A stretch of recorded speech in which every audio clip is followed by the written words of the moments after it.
صغير وقيميل عنده اناحي وتحركت، يعني الناس غدور تحرك بجوج جهات باش تهاجم، ما تهاجمش بجهه وحده، الا هاجمت بجهه وحده ايوا تلاقيت مع واحد الطروا صحيح اون صحيح صافي يموتوا لك الحلول، تبقى تفرج هذيك الجهه تموت لك، هذيك الجهه يرقدوها تموت، يقراوها يحفظوها.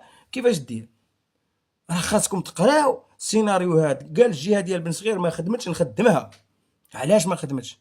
لانه الطروا ماشي بوست ديالو، لانه الميليو تيران الاخر كيقولوا له الخنوس ما كانش يمشي عنده، راحمي ما كانش يولي دوماندي عليه لابال باش يدخل. هذا هي خصني نهضر مع هذو، هذا هو الكره. تجيش انت تورينا الكره طريق سكيتيوي. دوزيام ميثود ديالك بقيت راقد. المهم الحمد لله انتصار على منتخب كبير كالارجنتين، وانتصار هو اللي يعني مهد الطريق ويبين الطريق للفوز بهذا الميدان.